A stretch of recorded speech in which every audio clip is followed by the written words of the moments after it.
reading the work of Guy Standing and Carl Widerquist and all the way back to Thomas Paine to understand the real roots of UBI, which is not basic income. It's a social dividend. It's everyone getting a share of something that they should be owning. And that got me really excited because I can see how what I'm starting to call commonwealth dividends can work with a guaranteed minimum income together.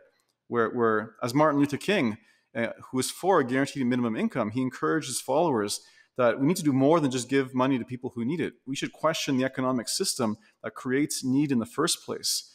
And to me, I've started to think about this concept of creating common wealth, literally wealth we own in common, like sovereign wealth funds, like they have in Norway and Alaska, where people feel that they own the oil and they're sharing the dividends. So I'm starting to think that there's maybe actually two movements here that need to happen separately and not be confused with each other. One is the anti-poverty movement that's for an income guarantee, and the other one is a movement that I'm calling commonwealth dividends to create common wealth that can actually is how we could get to Star Trek: The Next Generation as an economic system.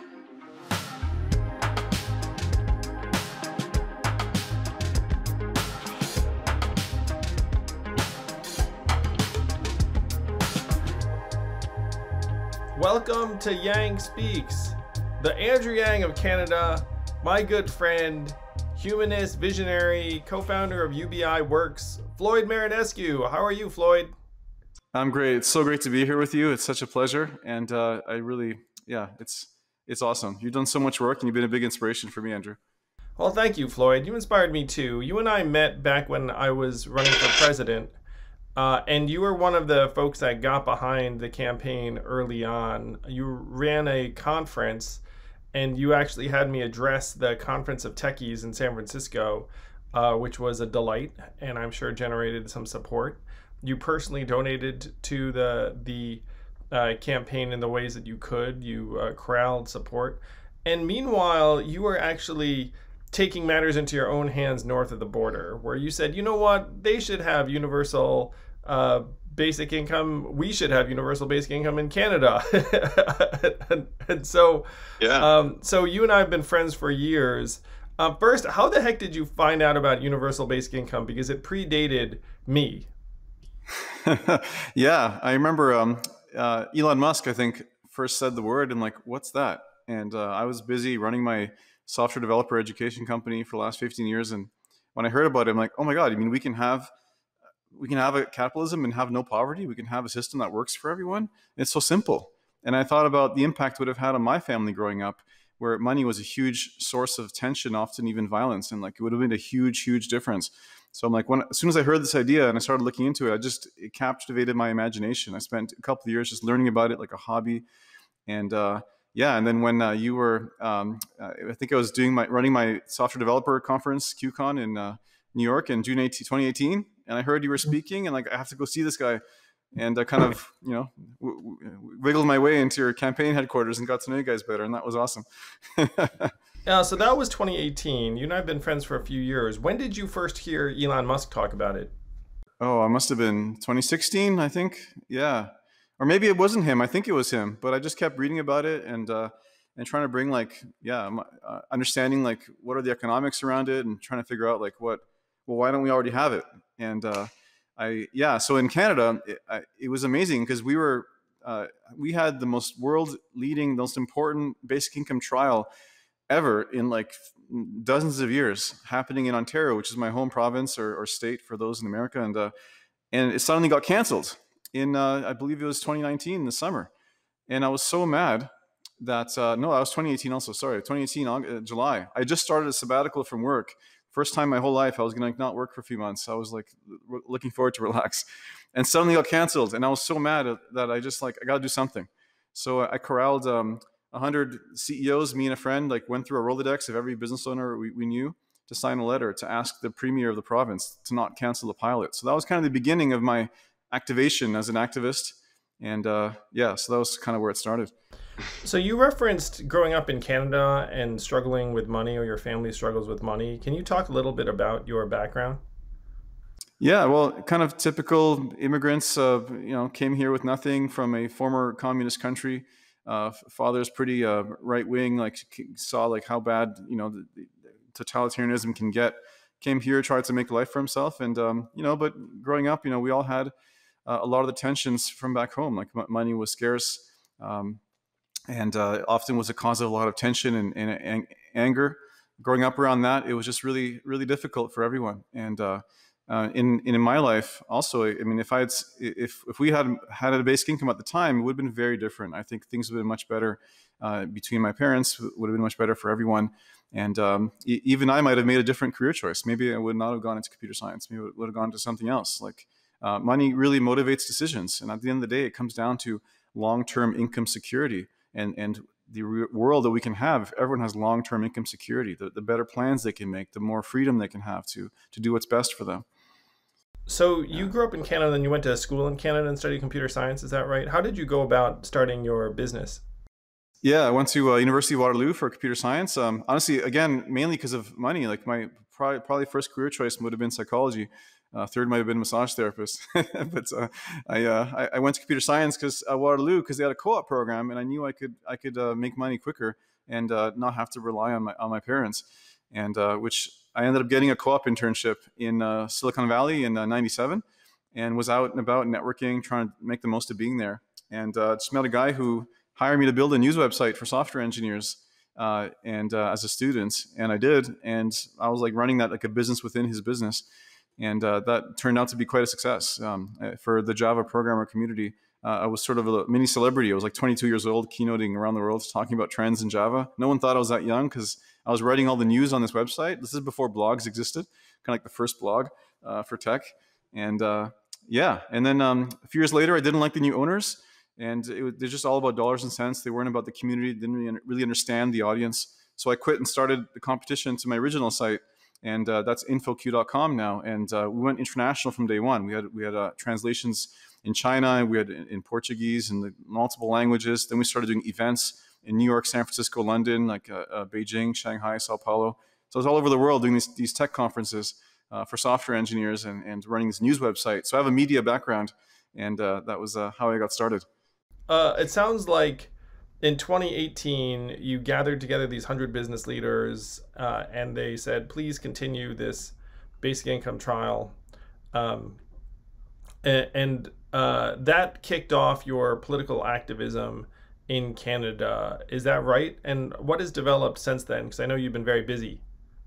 Yeah, it's really interesting because people keep telling me that I'm doing politics, but I think of myself as not doing politics, as building a movement. As I kind of think in terms of marketing terms. I never really thought of politics my whole life much. I was kind of an amateur economist. That was interesting to me, but so I like to think of what we do. So after that, I self-funded UBI Works for the first couple of years, which is a nonprofit that promotes basic income in Canada. We recently started asking for donations. I wanted to make sure, like any entrepreneur, that we can do a good job before asking for money. Like, you don't go to the investors. That is not what most entrepreneurs do. That's what good entrepreneurs like you do. Well, yeah. I wanted to make sure we had good products, a good team. Investors invest in winning teams, not in just ideas. So you can donate to UBI Works right now, whoever's listening.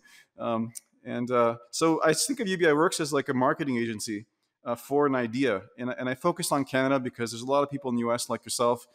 Canada doesn't really have anyone that's thinking about it from a technology or entrepreneurial background with marketing skills to make this happen. So now, 2 years later, been focused on that with most of my time and resources. And we have almost 4 full-time people. We've become the largest movement builder in the country. Our email list is almost 60,000 names at this time, 30,000 Facebook followers. We do all kinds of things that a marketing agency would do. So the 4 P's of marketing: product, placement, promotion. So, for example, we want basic income discussed as an economic recovery measure. So we worked with the Canadian Centre of Economics Analysis to produce a report that showed that basic income would create 600,000 jobs and add $80 billion to GDP, which is as much as Canada's pre-COVID tourism and hospitality industries combined. This is an independent report. And then we use our network to promote the heck out of this thing. Like every MP in the country knew about it, like at the local level. We were hammering this idea everywhere because, as you know, politicians are accountable for economic growth. So we must link basic income to being good for the economy. And one of the things that we did. So overall, we see everything from the lens of how do we de-risk basic income for a political party to run on. That's our core strategy. We think basic income does require an election mandate because it isn't cheap. And so we need to de-risk support. So we're building a voter base from the bottom up that's active and engaged. There's like thousands of likes every day on our Facebook. We're petitions all the time. And soon we're going to be organizing marches starting in September, where there might be an election in the country, to really put it on the map. And I want to do marches twice a year, where every March, the goal is to be double the size of the previous one. And we'll keep doing it until the pressure is overwhelming. And the government, the parties will choose to run on it because they'll believe that they can win. So that is our overall mission, is make basic income an election issue. So if you have friends in Canada and you're listening to this and they don't know about UBI Works, they're not on this mailing list, let them know. Point them to Floyd, because I don't know about the rest of you, but this sounds magical.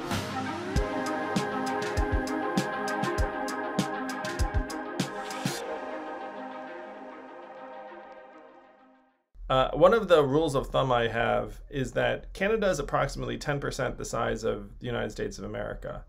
So it's very possible in my mind to have a rapid impact there more easily than might be the case in the United States of America. It's just my feeling. Like, I feel like you, Floyd, can get to anyone in your country pretty quickly. I don't know if that's an accurate feeling. I was surprised that MPs actually do pick up calls if they feel they'll learn something new, or especially if you have a big following, they'll pick up a call. And I'm sure you've noticed that. So like you, we also spent some money on lobbying so we could actually reach people in government to tell them about this economics report, because we need this idea to spread. So people do respond, but I'm sure you've encountered this too. Like, at least members of parliament or Congress people, they're really more influencers than anything else. Like, at the end of the day, it's the parties that have to run on something. I guess in America it's a bit different, like, because people can propose independent things. So we're doing whatever we can. Like, another thing we're doing, again, from an election readiness perspective, is to show that we can pay for a basic income without costing middle-class voters. So we can pay for it without costing people who make under 100K or even 150K, and without avoiding the extreme left versus right ideas that tend to put people in boxes. So we're working on this right now. So we have to have this stuff ready. In Canada, though, it's interesting. I like to talk a bit about a couple years of learning I've had in basic income and how I've been able to untangle UBI from guaranteed minimum incomes in my mind, because it took me a while to figure that out. Having come from a technology background, been in love with your campaign, and yeah, it was quite painful actually to go through this learning journey. Well, hopefully you picked up some things from my campaign that enabled you to speed up or avoid a pitfall or something along those lines. So I'm focused on trying to make these things happen in the U.S. And you talked about how people in the Democratic or Republican Party can propose something without their entire party being into it, which is accurate, but then that thing will not pass. So I've been trying to chip away in various ways. And here in the United States, here are the encouraging things. At this point, I feel like the argument has been won, because literally hundreds of millions of Americans have received a cash relief check, probably at least 3 of them, $1,200, $600, and $1,400. So the 2 main arguments that I always had to deal with, which were, number one, where do we get the money? And now you're like, well, turns out we kind of have the money. And 2, people aren't going to spend the money in positive ways. And it's like, well, like, you got the money, and what did you spend it on? So I feel like most Americans now are like pretty down, and a majority of Americans are pro universal basic income and cash relief right now. The thing that I'm looking at most intently is this child tax credit that got implemented in July. And 36 million families, which probably means, maybe twice that or 3 times that in terms of number of lives impacted. So maybe 100 million lives impacted directly, and then all of us get impacted indirectly. But 36 million families got a child tax credit of, let's call it $300 per child per month, which would add up to a lot. Like, if you have 2 kids and you got $600, you would notice. You know what I mean? You get $600 every month for 6 months, you'd be like, wow. But unfortunately, the child tax credit right now is scheduled to end at the end of this year, which is going to be an enormous deal for all of those families and for the country writ large. And it's a no-brainer in my mind to extend the child tax credit um, in perpetuity, ideally. So those are some of the things that we're focused on here. And when I say we, like I have my role to play. Humanity Forward has a lobbying presence on DC where they're talking about some of the things you're talking about, which are the policy impacts of cash relief to people on different points in the political and ideological spectrum. So Republicans talking about how it's great for the economy and entrepreneurship and business starts. And then for Democrats about all of the help it gives people and families. So that's front one in the fight, is just talking to legislators.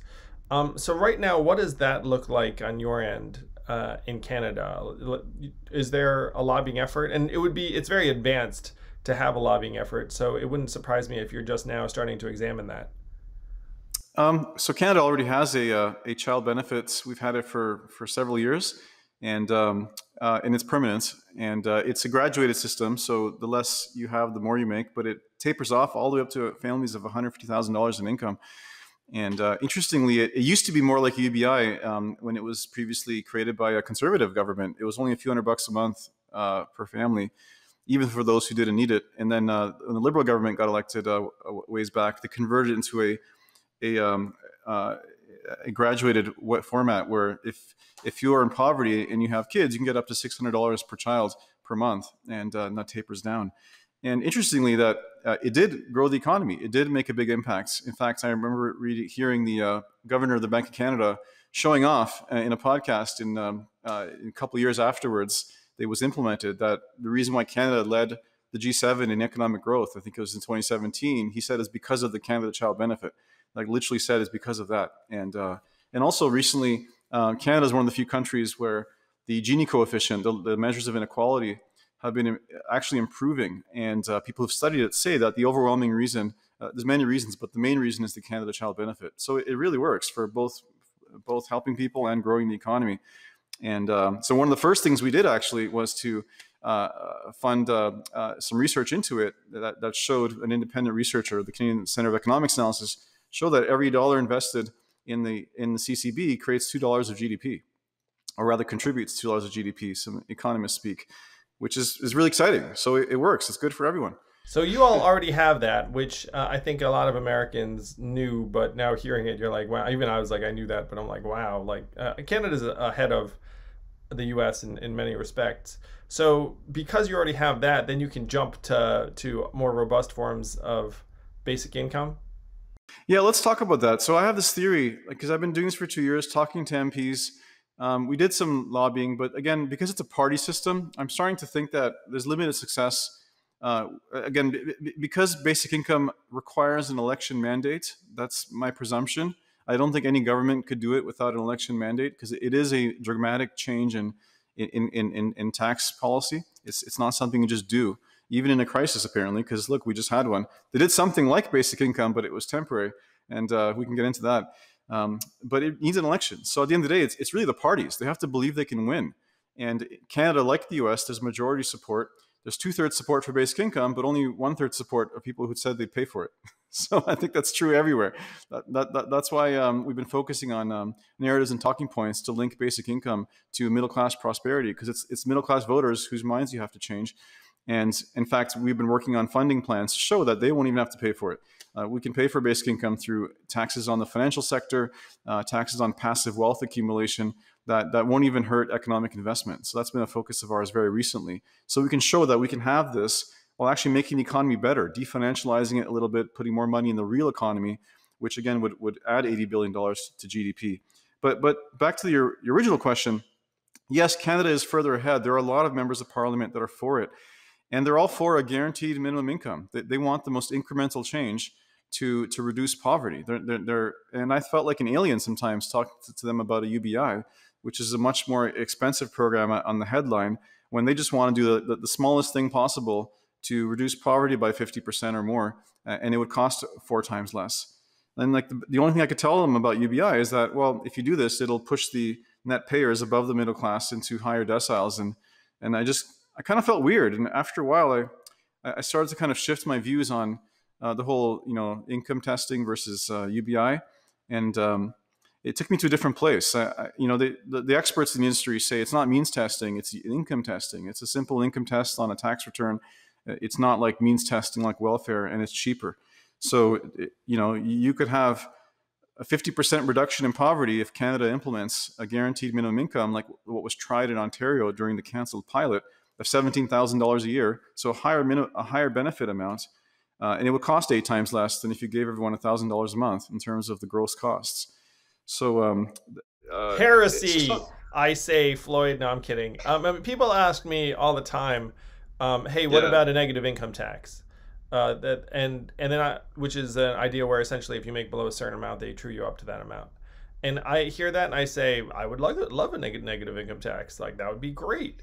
So I'm not dogmatic about the version. I think a guaranteed minimum income is great. I think, which is essentially identical to a negative income tax. You said it at a particular level. I think that arguing for universal basic income is more compelling and direct, and avoid some of the administrative stuff, which is why I made the argument. And in America, the way the numbers work out, like the people who are doing great, unfortunately, are vastly outnumbered by the people who are not doing that great. So it's like, well, if you gave some of them more money, c'est la vie.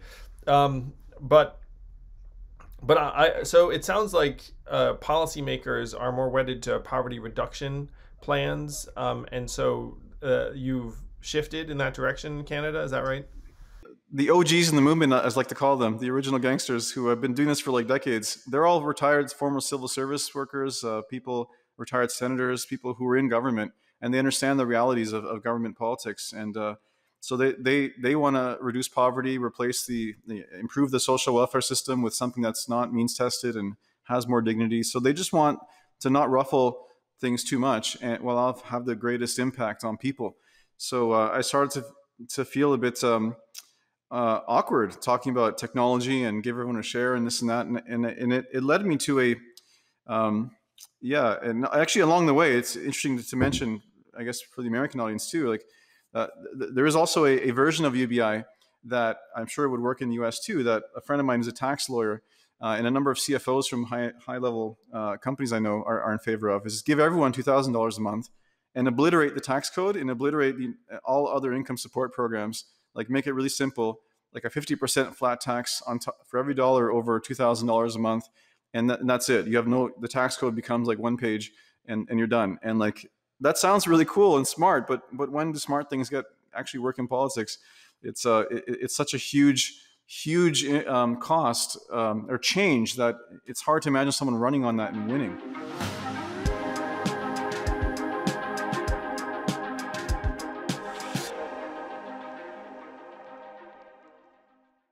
One of the frustrations people have in the U.S. Is the maze of regulations. Like, I think the number is that Americans spend 9 billion hours figuring out our taxes collectively. Like, it's insane. And Annie Lowry called it the time tax. I called it the dignity tax, where there are all of these things in the labyrinthine code. And everyone's attracted to simplifying it. The problem is that there are just powerful interest groups that have built up around every complication, and you're looking at changes that would reduce their revenue in many cases by hundreds of millions. And the most straightforward example of this is something that I find infuriating. But Intuit, the makers of TurboTax, have assiduously lobbied to make sure that you can't automatically have your taxes filed, because they make hundreds of millions from the complexity. So there are going to be defenders of complexity. It's awful. In America, it's rampant. And someone called it the kludgeocracy, where it's like people are profiting from the clogged pipes. And it's one of the legitimate frustrations that drive a lot of Americans up a wall, where if you heard Trump's drain the swamp stuff, like a lot of people are sympathetic to it because they feel like there are these soulless bureaucracies that govern how much money you get or whether you're truly disabled. And when you talk to Canadian government officials about the desire to reduce poverty, that's a frustration that a lot of people here have, is that if you were to go to legislators or policymakers and say, hey, let's reduce poverty, then there are a lot of people in power that don't really want to reduce poverty or, Yeah. or they want to make it very, very difficult for someone to get resources. And there have been a number of Republican politicians who have essentially gone on the record saying, like, we have to make the process difficult and painful enough so that a lot of people just get fed up and give up and don't get through. Like, you have to make it this massive challenge to get resources. It's really the worst of all worlds in many respects. I think, and this should be something that Americans of every political stripe can get behind, which is trying to clean up the bureaucracy, trying to clean up the rules, trying to make it so that if you're entitled to certain benefits, they don't make you jump through endless hoops. Yeah, absolutely. Actually, the government in Canada announced that they're going to do automatic tax filing like they have in the U.S. And I think the government is actually sympathetic. I think it's not the right time for them for their political calculations. So if you have automatic tax filing, more people will start to get the existing income supports they never knew they had because everything's income tested, and so that's kind of a first step in that direction. But yeah, I mean, Canada, the governing party right now, I talked to a lot of their MPs. There's a huge caucus of like at least like 30 of their MPs that are for basic income. It was the number one voted issue at the party platform, which means nothing about the actual party running on it. It just shows that the party people themselves want it. And oddly enough, like the other parties, there's no official stance. Even like the far further left leaning party, NDP, has no official stance on basic income. Some of their MPs are for it, introduced motions in the House. How many MPs are there in total? 335. Wow, it's such a familiar sounding number. Yeah. So there are 30 MPs who are for basic income, and are they all in one party, or are they spread out? There's probably a lot more than that. There's at least 30 that showed up on a call that we organized to hear about the economics analysis report that will grow the economy. And that was pretty cool. The first in my life I ever was able to affect something like that to happen. I was very proud of that. But the party itself, though, is it was one of the top resolutions, I think number 2 or 3 at the recent convention. So it's the party wants it. It's the government, the actual leaders that I think haven't run an election on it yet, and it seems like they may not, because everything they're saying now is they want to introduce childcare, affordable childcare, so more women and men and people can go back to work. I think basic income would be as important or even more important than that, frankly. But yeah, in this country, like there is a lot of support among MPs in all parties, including the Conservative Party, which is why I think the discussion has moved more towards an income guarantee versus a UBI, much like now, Ilhan Omar did that policy recently in the U.S. That bill seems to go in that direction. But it's led me to have a bit of a moral crisis because I'm like with you that we need to find a way to make technology benefit everyone, so we have a sense of ownership in our economy. And it occurred to me that a true UBI cannot be separated from its funding source. The funding source itself has to have some moral basis for why we believe we deserve an equal right to it. Because otherwise, I don't see how I see it failing the moral test if you're basically saying tax working people to pay for other people who work less.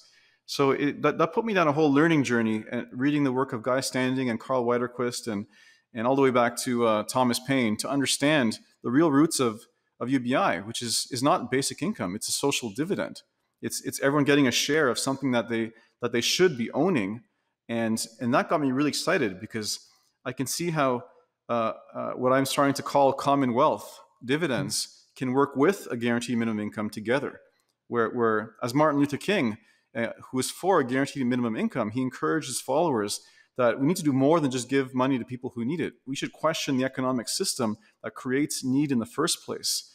And to me, I've started to think about this concept of creating common wealth, literally wealth we own in common, like sovereign wealth funds, like they have in Norway and Alaska, where people feel that they own the oil and they're sharing the dividends. So I'm starting to think that there's maybe actually two movements here that need to happen separately and not be confused with each other. One is the anti-poverty movement that's for an income guarantee, and the other one is a movement that I'm calling commonwealth dividends, to create commonwealth that can actually is how we could get to Star Trek: The Next Generation as an economic system.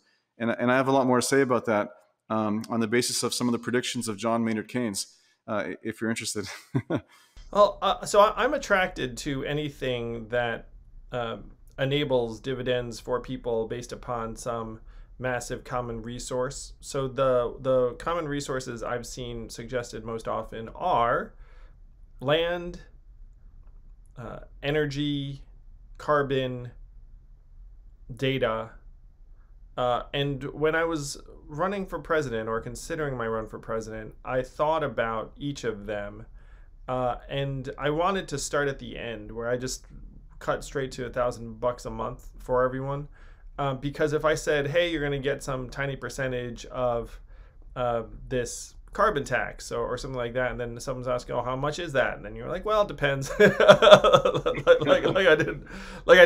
part of it was that I just thought that it would be very difficult to make the case. But the other problem I had was that when I ran the numbers, most of the time the dividend in question was not that large based upon current numbers.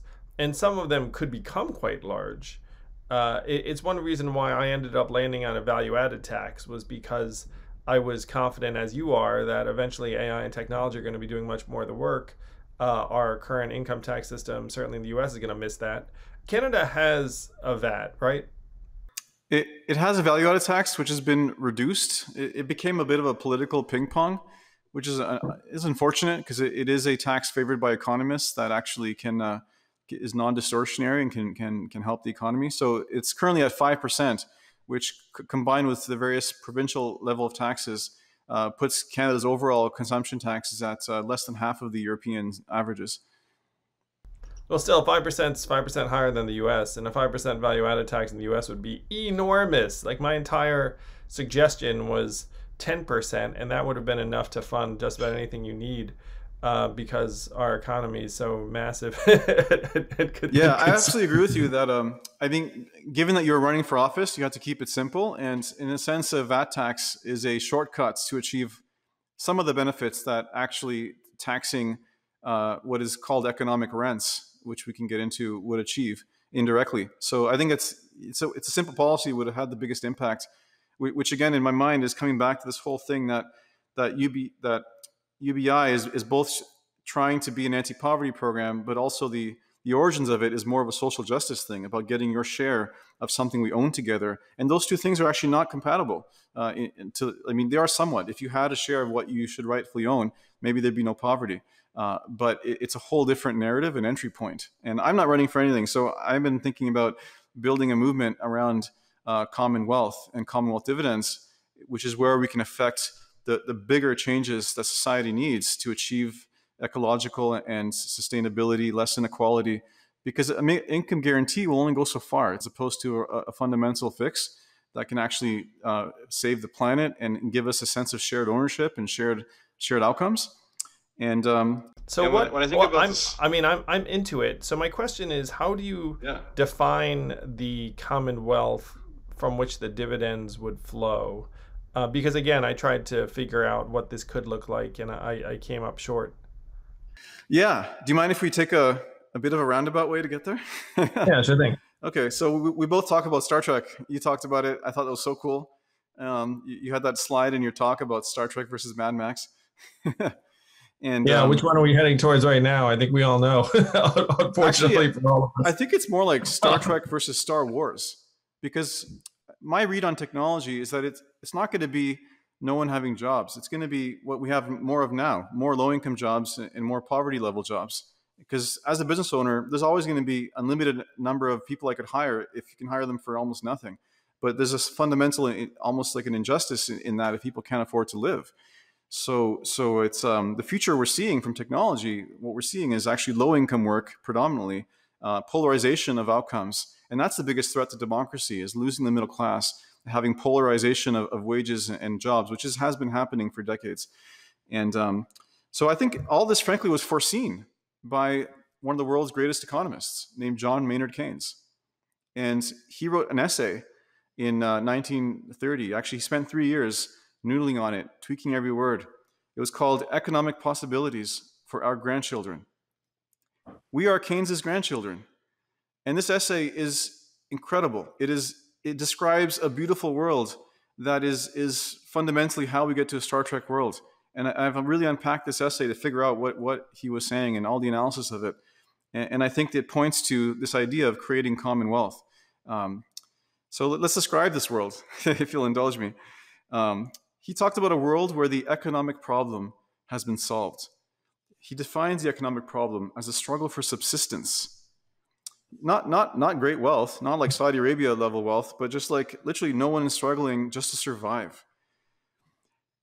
And he was very careful to distinguish this from struggling for status. People might still want to keep up with the Joneses, want to drive a Tesla, and there's obviously forms of status that are far better than just money status, like contribution, scientific discovery, having the best arts, making the best cocktail. There'll always be struggles of some sort that'll put us to work, but it doesn't have to be struggling to survive. He said we would have solved that problem by 2030, or at least know how we're going to get there. There'll be a path in sight. He said that most people there'll be so much abundance that people will want to work 15 hours a week just to keep themselves feeling useful.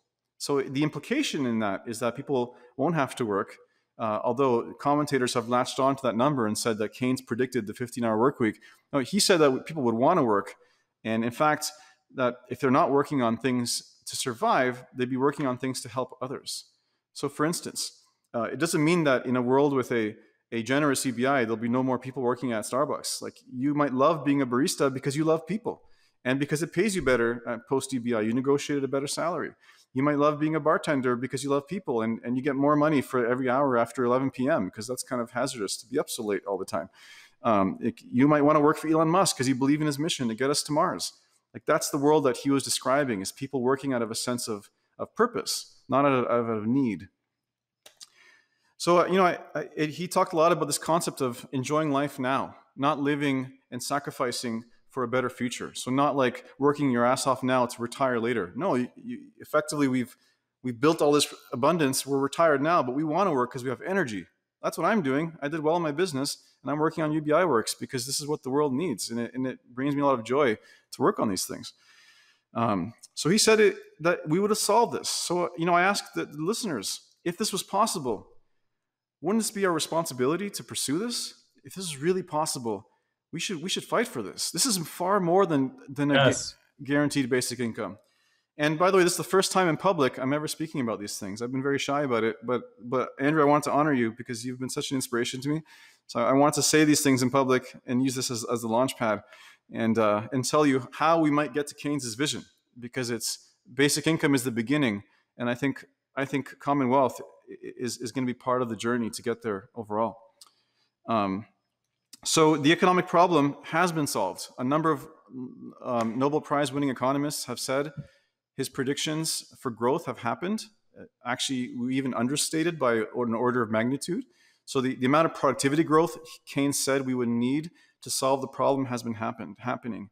But these naysayers, but then everyone else looked at it and said, well, obviously it hasn't. He was wrong, because look, we're still working longer than before. I mean, we clearly have the wealth to be able to do what he said. I mean, if you just run the numbers, we can provide for every person, certainly in the developed world easily, and the developing world if you adopt like the appropriate cost changes in other parts of the world. Like we could provide for everyone on the planet. We absolutely could. And even the word provide, though, is kind of suggesting it's charity. And that's actually where I think Commonwealth resolves that, because it's not charity, it's co-ownership of something that makes us money. And that's much simpler, and it's more pride in that. So the economic problem, it's in reach. The productivity is there. And so I think what Keynes was hinting at in his essay, because economists are very careful, like anyone's listened to a central bank try and forecast interest rates knows, they're going to be very careful of what they say They might hint at things that they want, but they'll never say it clearly because they could get in trouble. They could lose their job. They could be mocked in their career. It's always been this way, where economists speak in riddles. So I think much of his essay is actually describing not the economic problem that would be resolved, but the political problem that would need to be resolved. This is fundamentally a political problem, not an economic one. And he left a lot of clues in his essay to suggest what the actual solution is. He mentioned that we would be able to discard, not that we'd be able to discard all kinds of social customs and economic practices affecting the distribution of wealth and the economic rewards and penalties, the incentives that the system operates in, that we previously justified because they grow the economy. But if we already reach this level of abundance, when economic growth is not being paraded as like the sole thing that will make your life better because it will make you jobs and make you higher pay, which it's not, it's been disconnected from wage growth for a long time, then something's got to give politically. So I think he was inviting us to create a movement. And he literally said the word nervous breakdown. He implied that individually or societally, it would be like a nervous breakdown we'd have to go through to let go of these customs and ideas that are holding us back. A nervous breakdown. Here's an example. If I tell you you should pay for someone else not to work, you might have a nervous breakdown, or that people don't need to work anymore. We can't even conceive of this. But no one is actually saying that someone should pay for someone else not to work. That's actually not the case at all. You know, but even conceiving of a society where not everyone has to work, it even makes me nervous thinking about it. She's like, what are people going to do? Like, what's going to happen? Like, there is a nervous breakdown we have to go through. And I believe that Keynes also implied that technological unemployment might be the trigger for it. He actually opened up the essay mentioning technological unemployment early on, and then doesn't mention it again. Just mentions these other things that I had said. And he defines it as labor-saving technology that's adopted faster than we can find new uses for labor. And that we will struggle with how to use this freedom from economic need that technology and compound interest, so economic growth has brought us. But as you well know, it happened to my family in the 2000s, those manufacturing workers, is that technology frees us from time, but it also frees us from income. So what's the solution? It was in Keynes's essay. He said, those who have an independent income, but no associations, duties, or ties to. And none of the commentators who have evaluated the essay picked up on that point, because he kind of hit it in a description of what wealthy people have. And he said wealthy people are the first people to get there. He didn't say like we can be like them. He said, no, the first people to get to the promised land are the wealthy of his time, and they have independent income with no associations or duties or ties. And the essay lays the case that all of us will have that soon. So to me, this again comes to wealth, co-owning some form of wealth. And as you know, wealthy people, they don't make money from income. They make money from assets. Assets make money for them. So I think that was the hint he was giving us, is that an independent income, it's basically like a basic income, but not only the basic income, some form of co-owned wealth that pays us a dividend, is how we get to Star Trek: The Next Generation.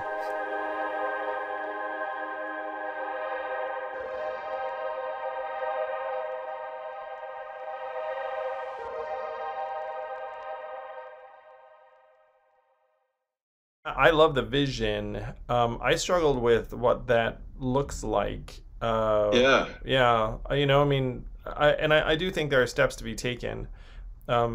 Basic income to me strikes me as like an enormous step in this direction.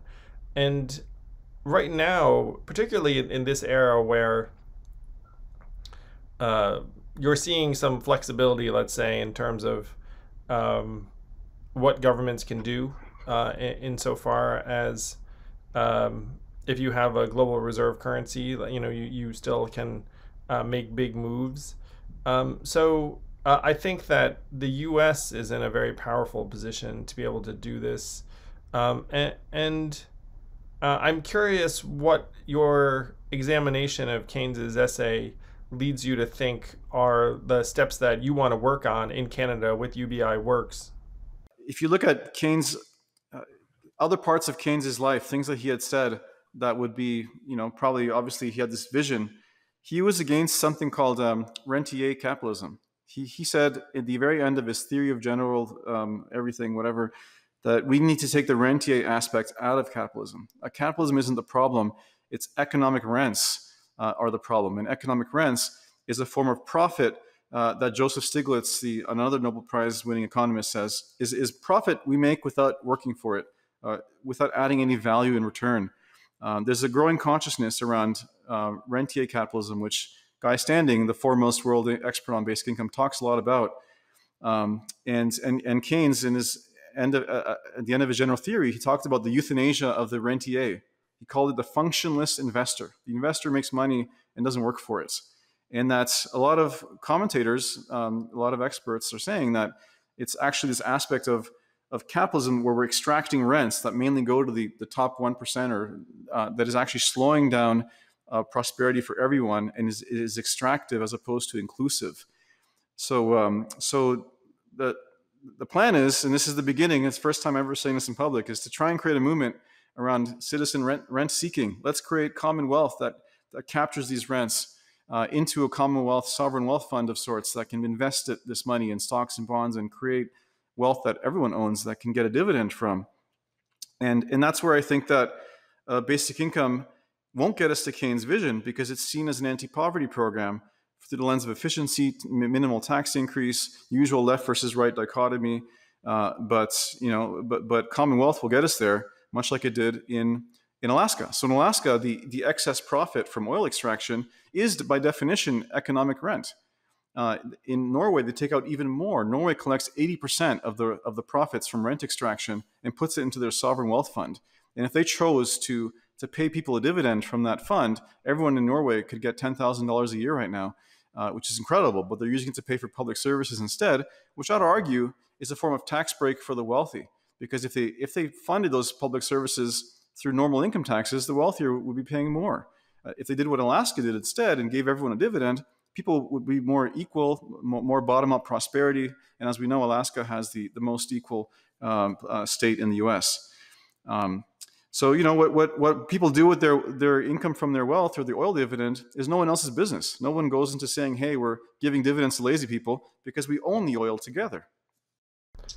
This is an argument I was making with data as the new oil. And what I referenced before, energy, like oil was the main energy form that people talk about divvying up. There's also a movement around decentralized organizations where, if you can imagine an Uber where every Uber driver is an Uber owner, like in a node, as opposed to having these shareholders above them. And so there are a lot of folks who believe that this is the direction we have to go. Certainly our current system is not very geared toward this. And the struggle is that the folks that would benefit most from this are right now excluded from being able to create some of these kinds of organizations. And that is changing. As you can tell, like I'm hesitant, where I still think that this has to happen politically. And then if it happens politically, then all things become possible. But I'm all for entrepreneurial independent approaches towards cooperative wealth building and ownership. Yeah, absolutely. I mean, I have a lot of debates with people in the crypto space. I own some crypto, and they keep saying this is the be-all, end-all solution to everything. And I keep telling them, like, the financial sector is just one monopoly of many. Like, yes, we need it. It'll take the rents out of the system. Like, if you're using financial services on various blockchains, there's much less rent being collected.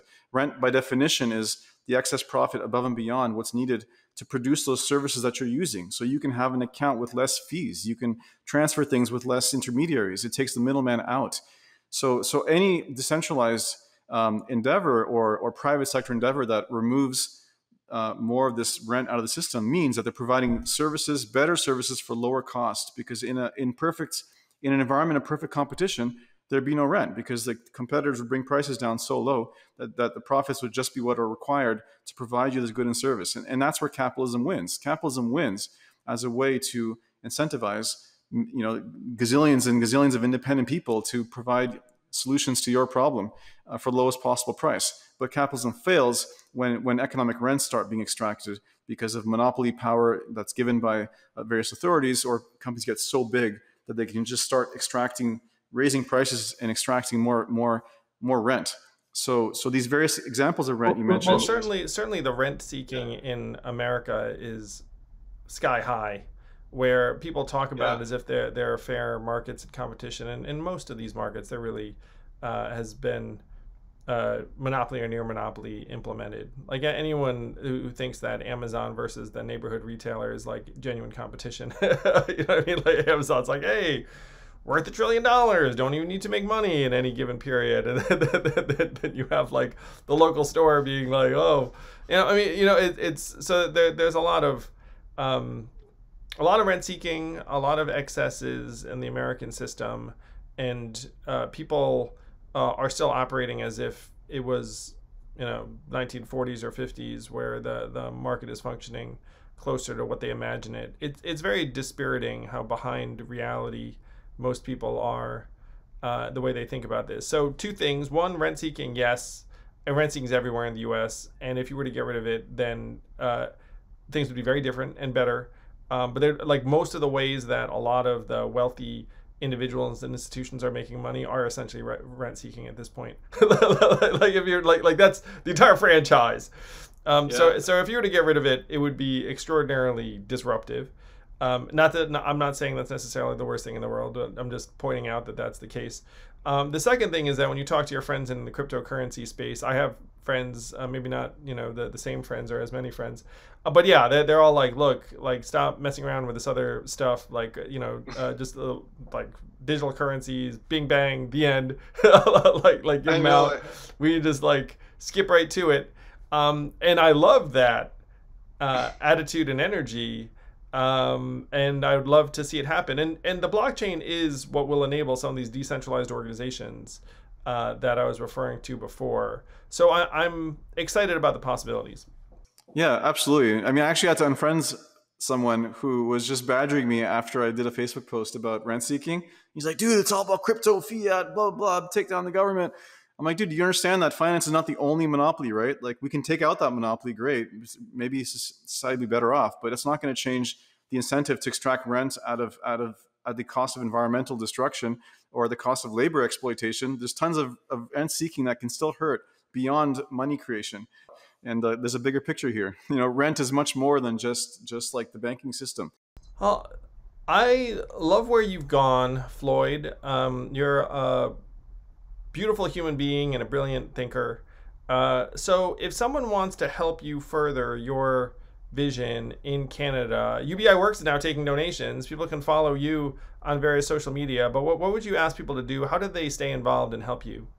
Well, right now, I mean, I'm kind of seeing two paths forward. One is we're going to do everything we can to promote a guaranteed minimum income now, because it is the quickest way to relieve a lot of suffering and to improve our economy, and also emancipate millions of people to think more long term. And if they can think more long term, things like taking on the rents, creating a UBI from co-ownership, sovereign wealth funds that can actually solve the bigger issues that create inequality in the first place, will actually have a chance. So I kind of see us running two different tracks. One is the basic income track, and the other is the commonwealth track, which will be about educating and creating awareness of rents, and also some of the harmful aspects of rents. So, for example, like climate change, and the crazy property market we have in Canada right now, where like housing prices are going insane. And part of that is because of land rents and sort of perverse incentives that are baked into the system, that I think a UBI as a funding, as a place where the money goes, if we pay a land tax, for instance, could be a compromise that people would accept, as opposed to just more money going to the government, if that means a more stable housing market. So I'm trying to think of like each of these categories of rent, what can we do to create movements around them that could all be funneled into this one idea of like, give everyone a UBI so we all get a share of the rents and we can all benefit together and create a sustainable future. But the thing you can do right now is just sign up on UBI Works, follow us on all the channels, engage in all the activism we ask you to, and yeah, you can donate or whatever. But I'm going to be at this for a while. When I started UBI Works, I had an intention to do it for 4 years, and there's 2 years left in that mandate, and including the funding of it. So we hope to get more fundraisers, just in case we don't close the basic income in the next 2 years. And then I want to probably focus on Commonwealth, maybe for the next 10 years, because I think that is how the bigger picture, how we get to Keynes's vision for a better world. It's a race, people. Canada versus the United States. Floyd versus me. Who's gonna win? I'd take either of us getting there, because if one of us gets there, then the if Canada gets there, and the U.S. will look up and be like, "What?" And certainly, if the U.S. gets there, then Canada would be like, "I cannot believe the U.S. beat us to it." So let's freaking push both countries forward as quickly as possible, and the rest of the world. Floyd, thank you so much, my friend. Thank you. So great to spend this time with you and rooting for you, supporting you every step of the way. Thank you so much.